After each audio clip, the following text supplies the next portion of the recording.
You're the best thing that ever happened to me. Oh, we're on. Hello, everyone. This is Bill Apter, and welcome to the Apter Chat. And I am over the moon about the great reaction I've been getting to the new format here on the Apter Chat. And my old partner, Josh Chernoff, he's not old by any means, is getting a great reaction to his So Says Chernoff show on Fight TV. So, yeah, and also, by the way, in case you don't know, I'm now doing a new program, a 30-minute show every 2 weeks. There'll be a new show on Roku. Yeah, so because, you know what? I've always gone with the times.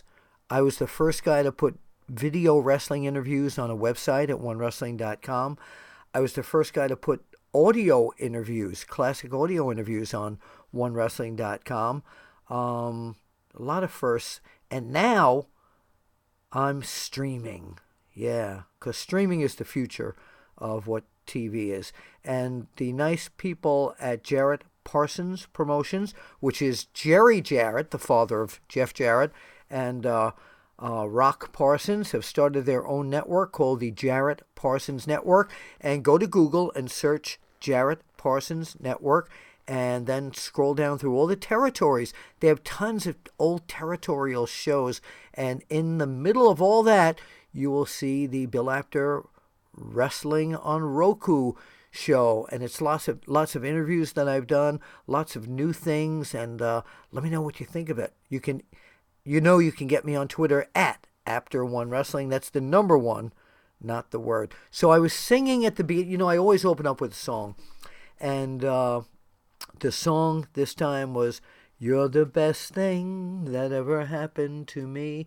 And what I'm talking about are you fans. I cannot tell you how flattered and amazed I was at WrestleCon. This is all about WrestleMania weekend. At WrestleCon. And I want to congratulate Mike at High Spots for he and his staff for putting together such a seamless, what seemed to be seamless convention. Everybody seemed very, very happy. Thousands and thousands of fans from all over the world. I had people come over to me from Italy, Germany, Trenton, New York, Japan, Bangladesh, where else? India. So many people from so many foreign lands and people from the good old USA here telling me about how they used to read the magazines that I worked for.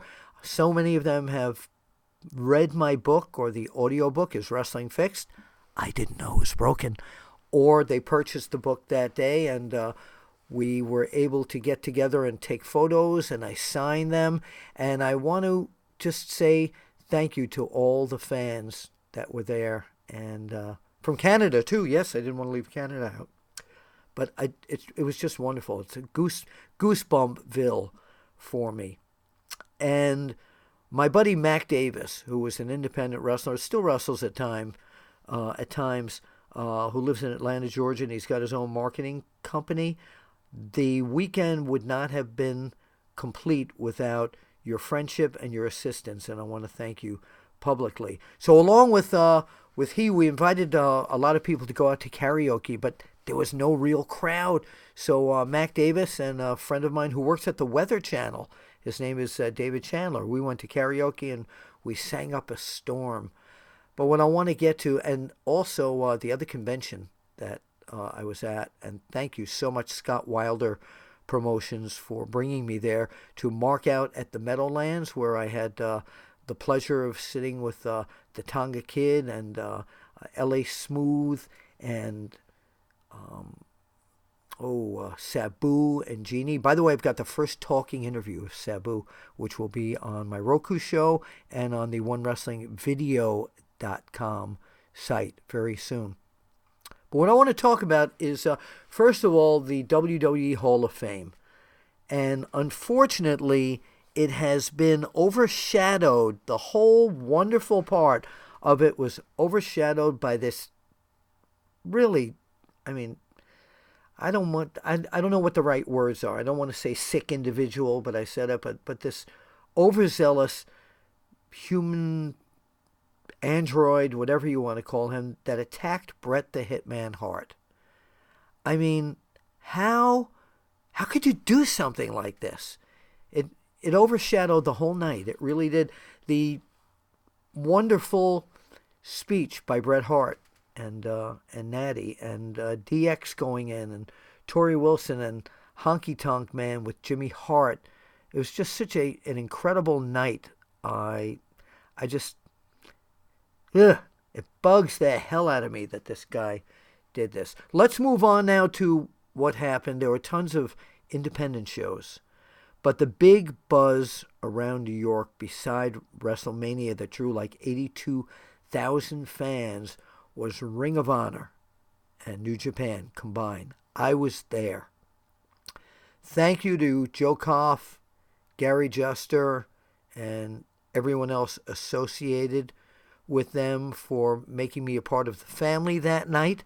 It was an incredible night. Every fan knew who everyone was, all the wrestlers from New Japan, all the wrestlers from Ring of Honor, and they cheered to the beat of everything that was going on. It was a perfect night for pro wrestling. It really was at Madison Square Garden. And as you know, this is the first show in forever that was not promoted by WWF, WWF, or WWE that took place in the main garden.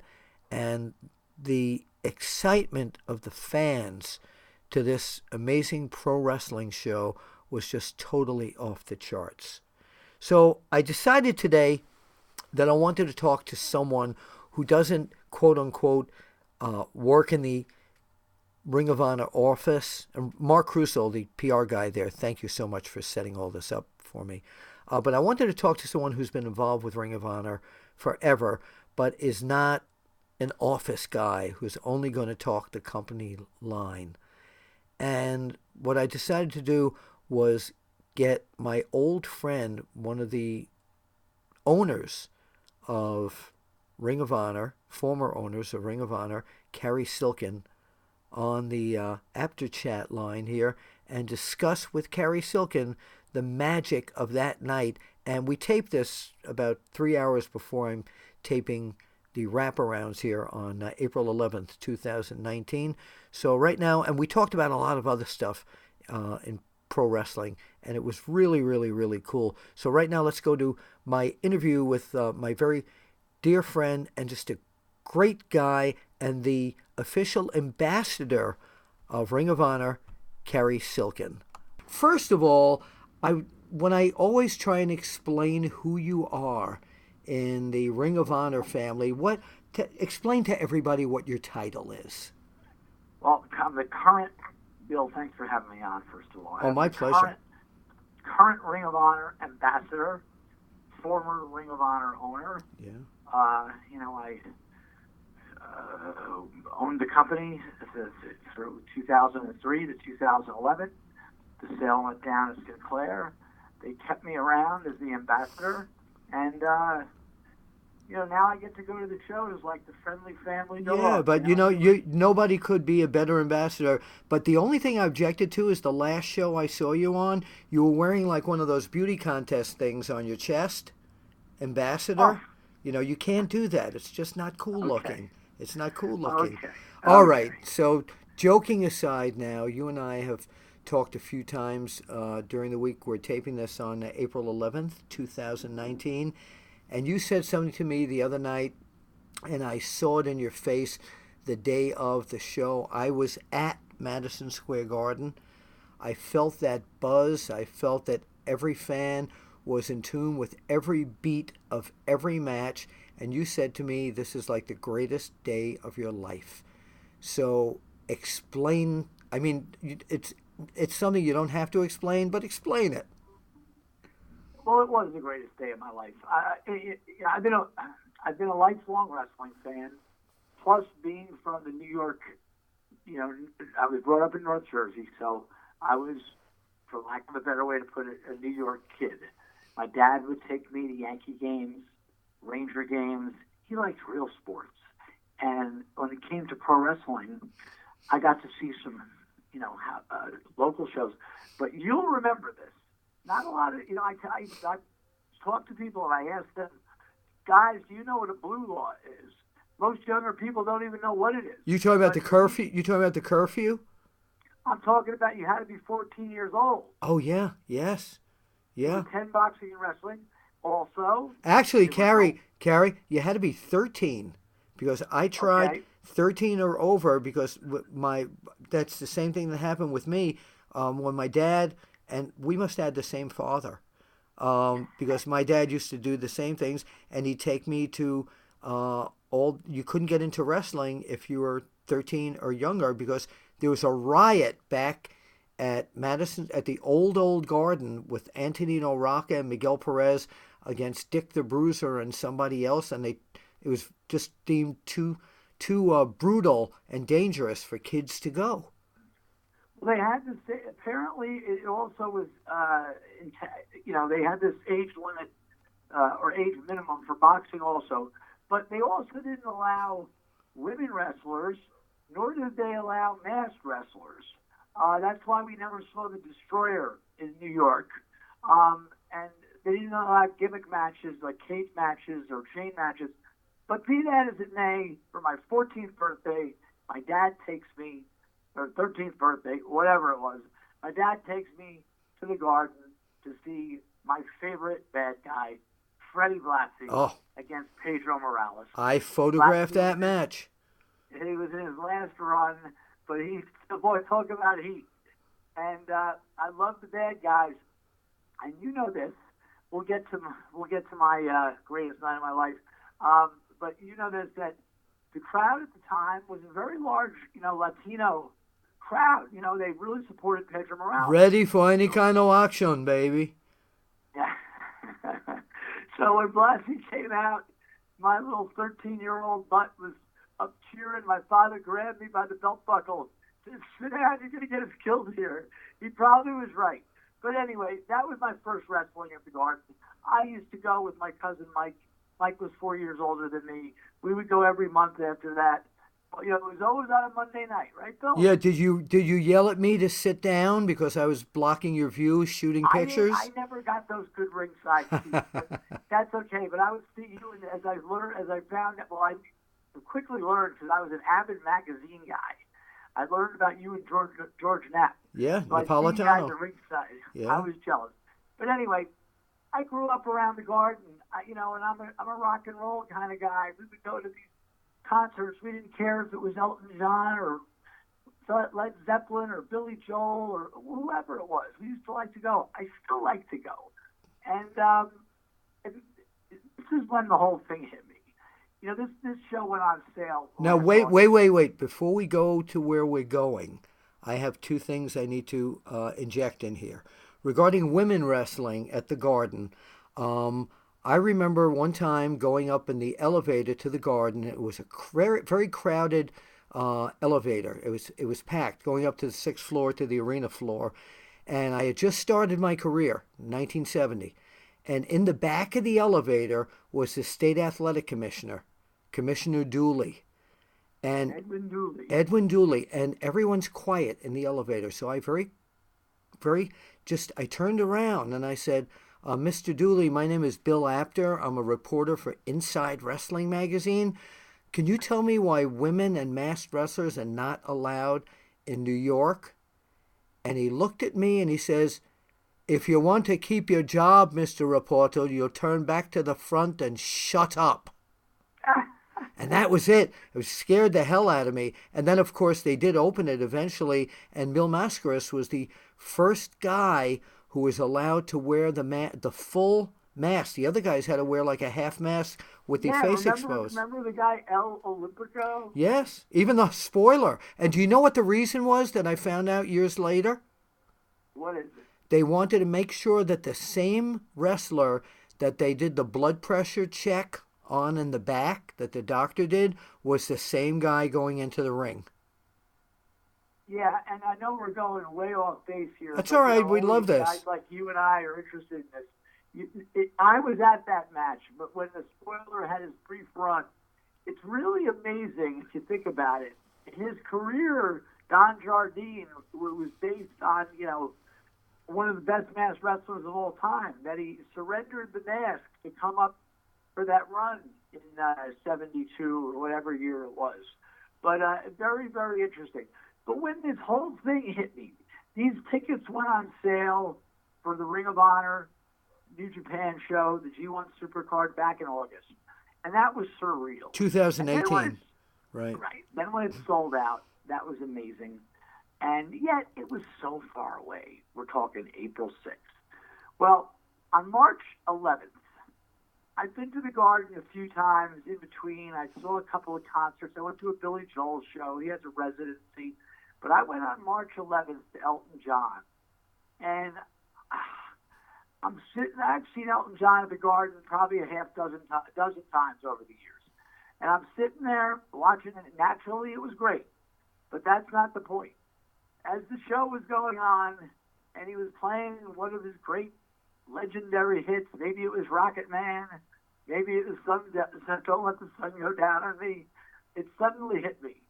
Oh my God, we are going to be out there in the middle of that floor doing Ring of Honor. And that's when the whole thing it just became surreal.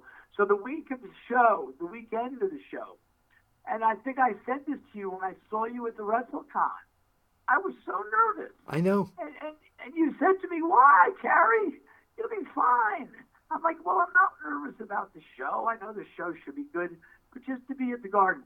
But as it turned out, Bill, once I got out there and once we started rolling, it was like any other show, except we were in front of almost 17,000 screaming fans in New York City. It was a historic night. It was the greatest night of my life. So the question, of course, is, did you ever think that Ring of Honor was going to wind up in the building for pro wrestling and everything else, Madison Square Garden? No, never. As a matter of fact, going back, when was WWE in Giant Stadium? Was it 6 years ago? Oh, I'm bad with time frames, so we'll say yes. Well, they were there. It was during the Sinclair, after I sold the company. I had just sold it. So it was either 2012, 13, whatever. The point is that year we did do a New York show, but we were at the Hammerstein. We weren't ready. And to answer your question, of course I never thought we would be at the Garden. I mean, last year we were in New Orleans. We had 7,000 people. That was pretty good. And this was just a perfect storm. It was a perfect storm. The partnership with New Japan, it was a perfect storm because Vince McMahon was using the Barclays Center exclusively, except for the Giant Stadium show, of course. And thank God for Joe Koff and, Gary Juster and Greg. They were on top of it. And it wasn't easy, but we got in there. Do you think that the Garden looked at this as, hey, the WWE has got, all this great stuff coming. Why are they using the Barclays Center? People have asked me that. I do a little bit. I mean, look, you and I go back to way we do. Before Barclays Center, and the Garden was the home every month, once a month, Monday nights, 12 times a year. Yeah. And as time has gone on, there's maybe 2 or 3 shows a year. Correct. And again, it was every month rather. I think that, I don't know this for a fact. I'm not involved in the Ring of Honor business, but I think the Garden might have been a little, miffed, little hurt that, hey, what the heck? This has been your home. But anyway, we got the date. We pulled it off, and it was wonderful. And it certainly didn't hurt WWE with their 80,000 people at Giant Stadium. No, not at all. So, a lot of people think, that the Madison Square Garden just felt like they broke up. But now I've come out with something new since this is happening, since AAA is going to be running at Madison Square Garden.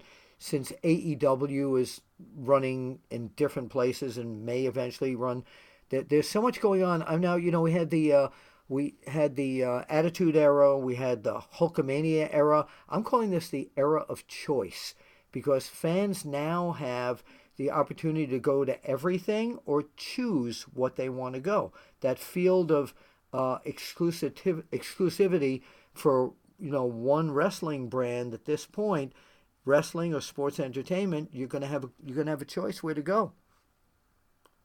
Yeah, and it's good for the fans. I always, besides being forced to be a WWE fan, WWF fan, whenever I would go on the road, I remember working for a band years ago, and we were in Louisville. And being a magazine fan, I was aware. I made sure to watch the TV, and I went to the Louisville Gardens. It was 1976. I was going out with this girl in New Orleans. I was down there for 6 months. It was sort of the dying days of the Mid-South, but it was before they turned into Universal. I saw some great matches down there. And, with the demise, I know this is ancient history, but it's important. No, but it's bringing it to modern history. The same thing's happening. Right. The kids that listen to this, as well as people our age or close to our age, it was a better era with the territories, better for the wrestlers, better for the the fans. Wait. You think it was better for the wrestlers because they didn't make this kind of money in the past? Well, no, but they had a lot of places to work. Okay. They had a lot of places to work. But yeah, it was so. That's ancient history, we could say. But now it seems that it might not be territories, but there's different companies. Whether some of these guys, for example, Zack Sabre Jr., who was at the Garden Show. Yes. Juice Robinson. They're really New Japan guys. Besides being Ring of Honor guys, they worked a lot with New Japan.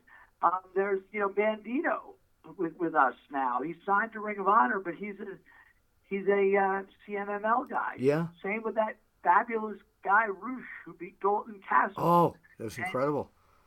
And with the Elite and the AAA having their press conference, it's great. It's great for the fans. It's great for everybody. It keeps everyone on their toes. And I'm happy that it's going on. So the matches that we saw on Saturday night at Madison Square Garden, was there one match that you saw that gave you the fans are going to remember this match forever? Because I'm going to remember the whole night forever, like you are too. But that moment in the earlier part of the show when Muda came out, I never heard so many people yelling out, "Holy!" Yes. Holy shit, I'm going to say it, all right? But I never heard, and then when Liger came out and the two of them were in the ring together, it was like standoff, right? Oh, but it was just the goosebumps of seeing them against each other in that. What was some of the highlights for you of that night? Well, that was absolutely one of them. Another one was, I recorded the show. And I've been watching it over the last few days. I didn't watch it straight through.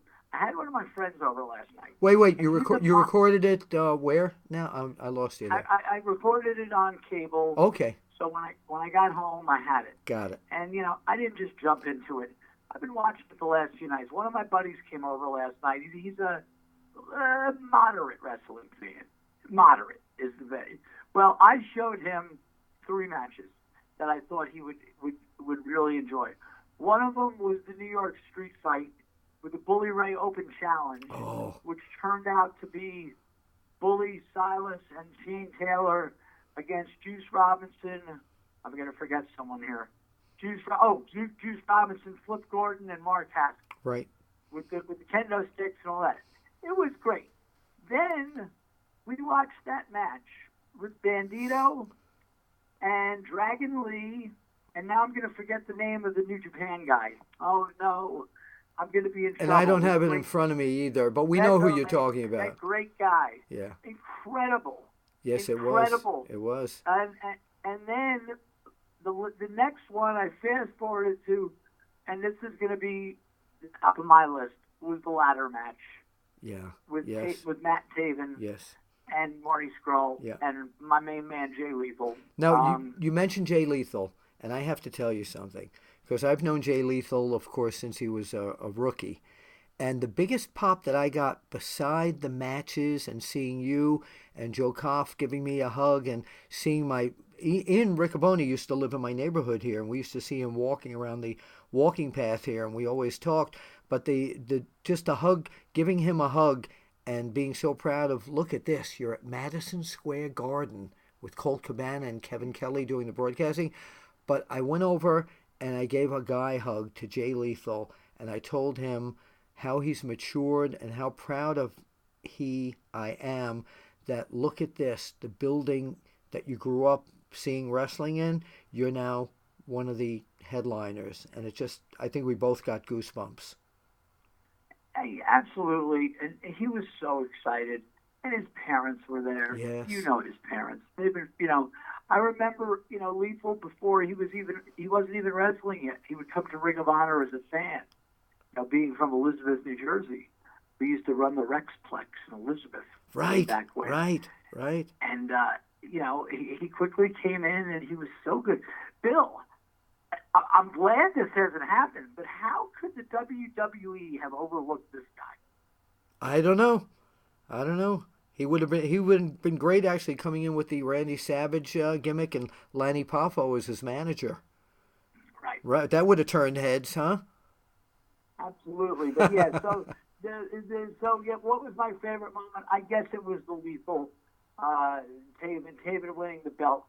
And I had no idea what was going to happen in any of these matches. And that's the way I wanted it to be, and it was great. I'm the same way.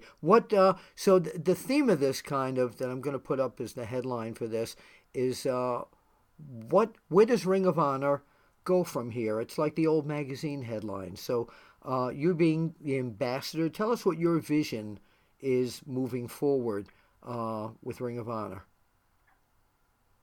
I don't see us rushing back to Madison Square Garden unless it was appropriate. Okay. I see us going to Pittsburgh and Columbus this weekend, getting a good TV taping, and we have New Japan coming back with us in May. We'll be in Buffalo, Chicago, Detroit area. Oh, that's great. And just one foot in front of the other. We're going to be in New York City at the Hammerstein in July. Hammerstein, I don't know, in July. That's Frankenstein, one of my favorite movies. Go ahead. Thank you. And, we're just going to keep one foot in front of the other.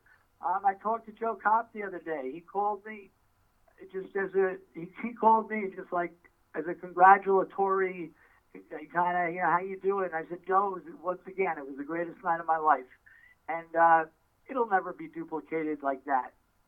That's not to say we will never be at a big arena again.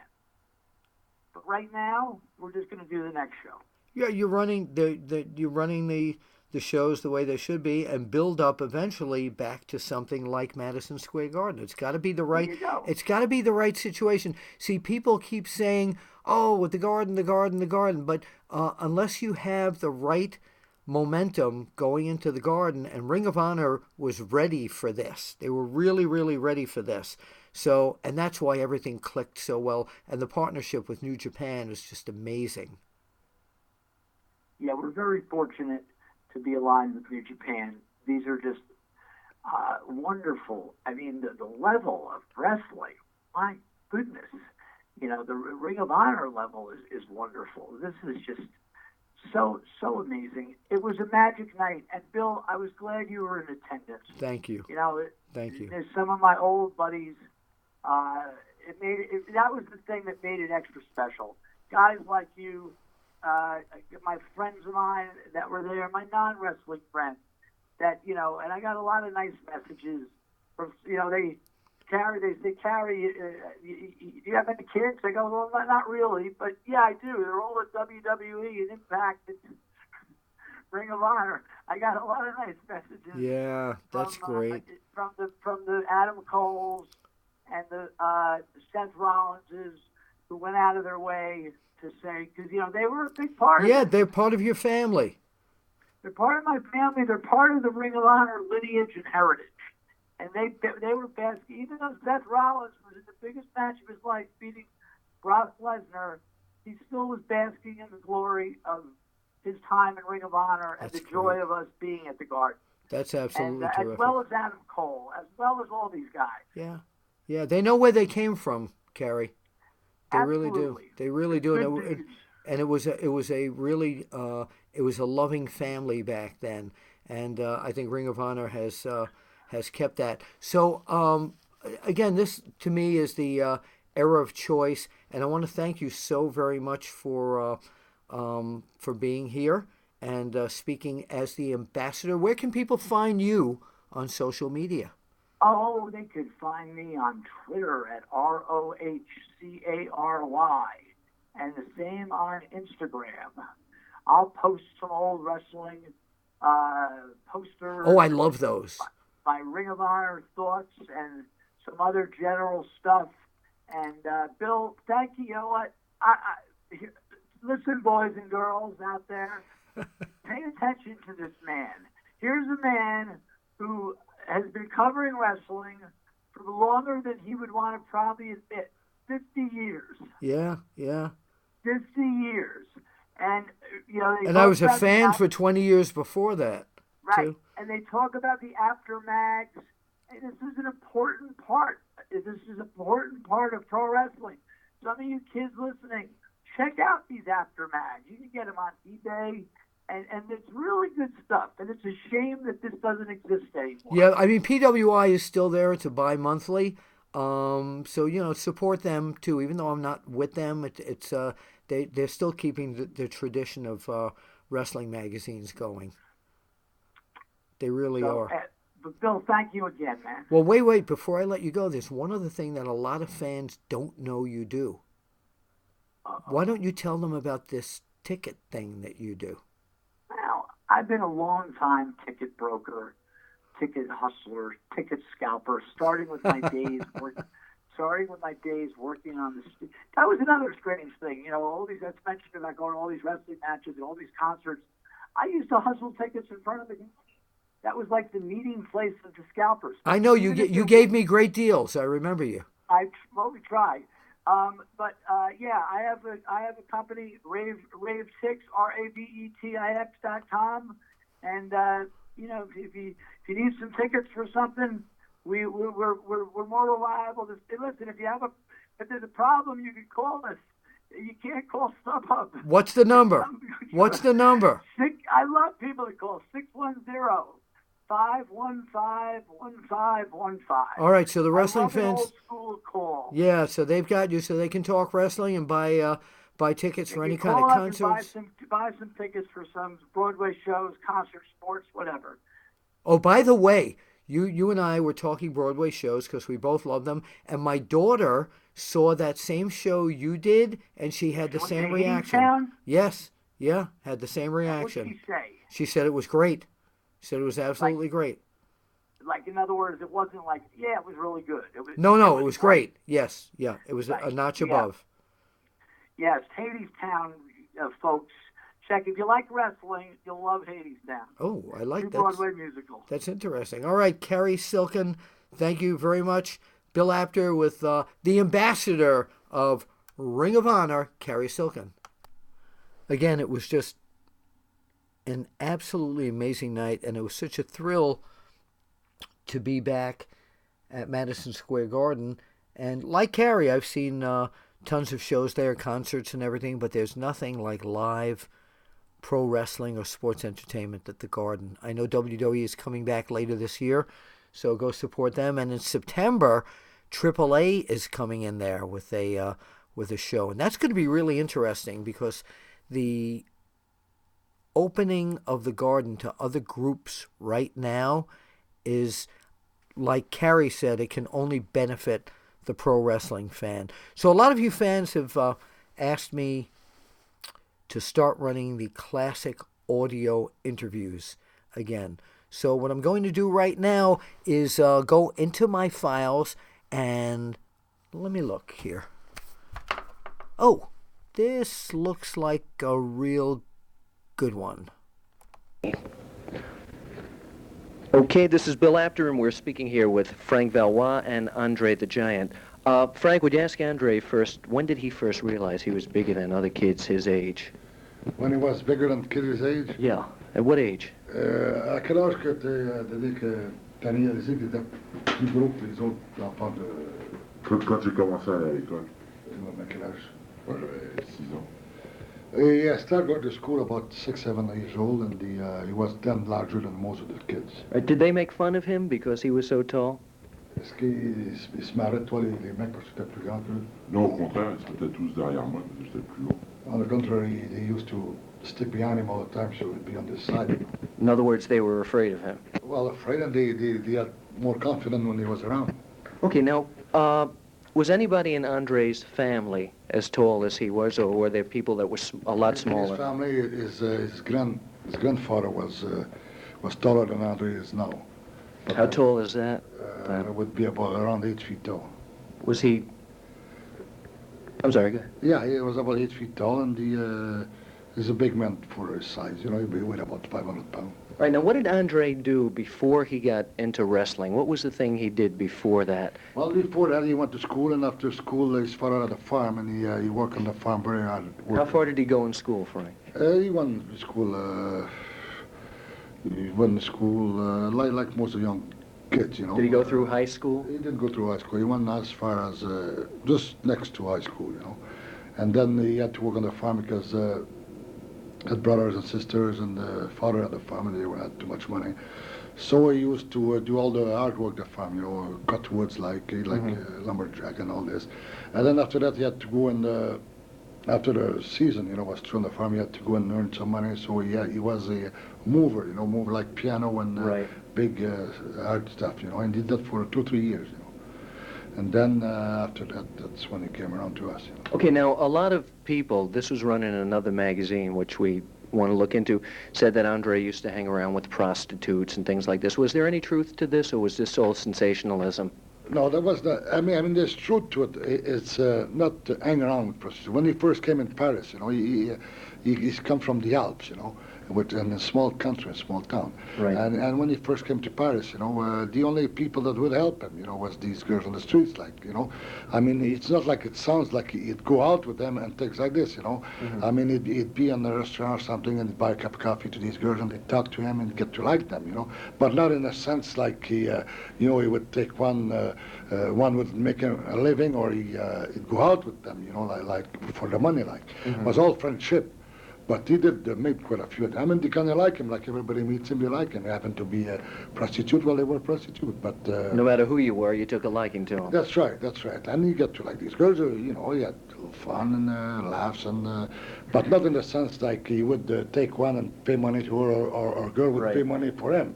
Right. It was all friendship-like, but they were prostitutes.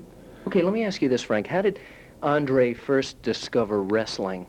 How did he know he could wrestle? Well, he didn't exactly know he could wrestle. He came to the wrestling matches, and he used to say, well, this guy, I can take him on, you know. And for his size and his strength, he was strong and everything. And he used to ask us what to do, you know, in a nice way, you know. Right. What could he do to be a wrestler?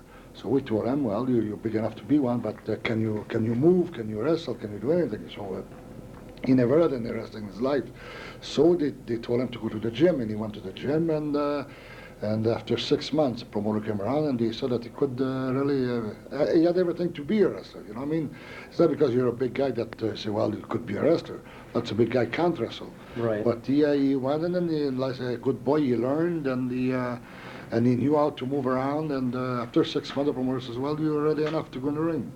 How's Andre's reaction if somebody regards him or calls him freakish because he's so big? Well, his reaction is good because he knows he's big, but he's not like you'd say a freak, like, you know. He's big, he's a well-built man. Well-proportioned. Well-proportioned, and the only thing is bigger than the average people, but he knows that, and he's aware of that, and he knows that people look at him, of course, because he's big, and he doesn't mind that too much. Okay, here's something you'd probably like to ask Andre, because we get a lot of mail asking what type of girls does Andre the Giant prefer to date?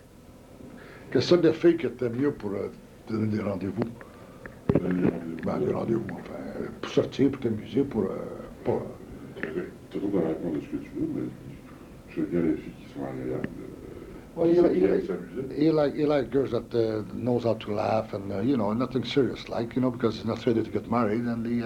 Just likes to go out and have a good time? Have a good time. He likes the girl to understand that he's just going out for a good time. Okay, now a big question came up. A lot of people have been wondering what would happen if Andre the Giant squared off against Baba the Giant, Japan's biggest man. Would he like a match like that, wrestling somebody just about his own size? No, I'll tell you something. Andre is looking for all kind of big opponents. The bigger they are, the best he likes it, you know, because he like to prove to himself and the people that he is a good wrestler and a strong man. And I think if he would meet Baba the Giant, myself, I know Baba, and I even wrestled Baba, and I wrestled Andre. And I would put my money on Andre. Even though Baba's got more experience than Andre, I think Andre has got more ability, yeah. more speed Right. and ability and I think he's stronger than Baba too. I think Andre is. I don't know if overweight Baba, but I think his build is better than the other big one. Well, didn't Andre have some trouble with Jonathan, who was close to his size? Well, he didn't have no trouble with Jonathan, but I tell you, two guys that give him a little toss-up like would be Kowalski and Jonathan. They're two only guys that, you know, give all trouble to Andre, but nothing to get him in trouble. Like, I mean, just there was a battle in between these. Right. The three guys. You could see there's a battle. There's three big guys, and of course Jonathan is not the first one. Neither is Kowalski. They're both good wrestlers and good champion, you know. And what they have over Andre is they got more experience than Andre. So All right, let me ask you this then, Frank. In a lot of divisions, like in the heavyweight division, Haystacks Calhoun was noted saying in our hot seat he could never become the NWA heavyweight champ because of the weight class in there, that they don't have a super heavyweight class. Would Andre the Giant conceivably get a shot at Briscoe, Morales, or Gagne? I don't see why not, because once you're in the heavyweight, there's no more weight there.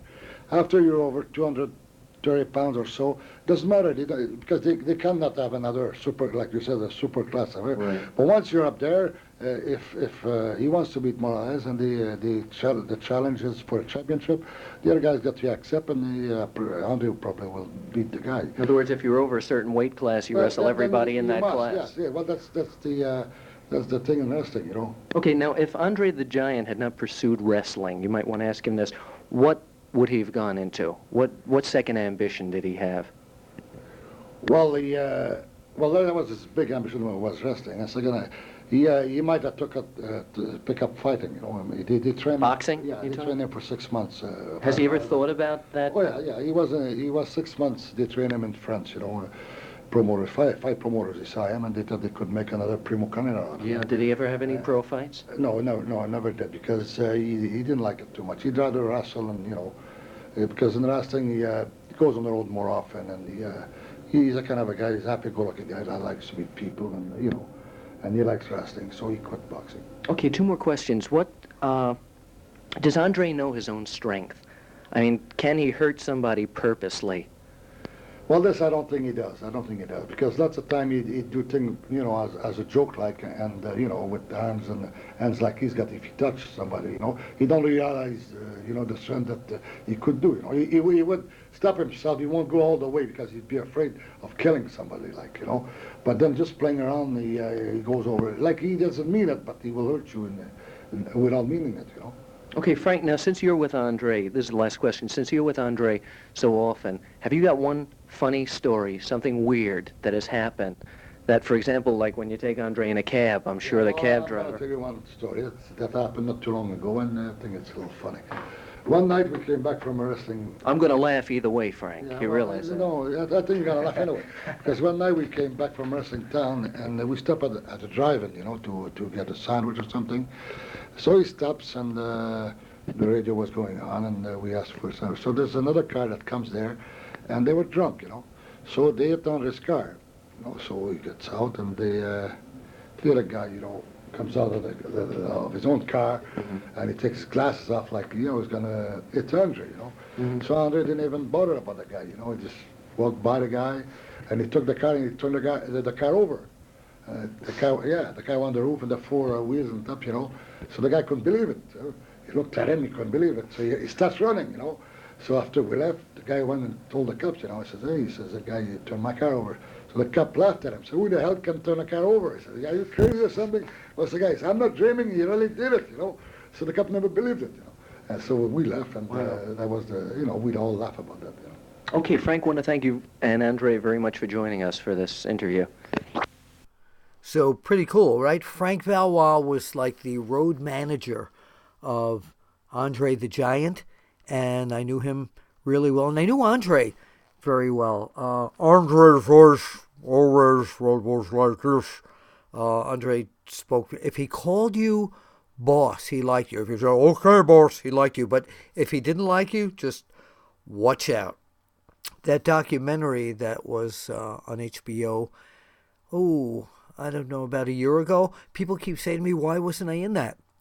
I was originally slated to be in that, but the producers never got to me. They spent years combing the world for people to talk about Andre, and by the time they were ready to get to me, they had made their deadline, and they never got here, but I thank them for thinking of me. Well, that's about it. It's about a 45-minute show today, because this has been WrestleMania week, and this is the end of my WrestleMania week. Last night I was at the Whitman Free Library in Philadelphia and did my one-man show. If you'd like to book me for anything, Scott Wilder Promotions on Facebook is now booking me. I do a one-man show. I can be a commish. I could be a ring announcer. I could be a commentator or a backstage interviewer, the Gene Okerlund role, or I'd like to just come out and do a book signing. So this is, again, go to Scott Wilder Promotions, or you can hit me up direct at Apter One Wrestling. That's the number one, not the ONE. And for me, Bill Apter, down here at Apter's Alley, we will see you. And don't forget, check me out on Roku, my new show on the Jarrett. Do a search for the Jarrett Parsons Network and go to my show and let me know how you think it is or it isn't or whatever. This is Bill Apter, and I'll see you at the matches.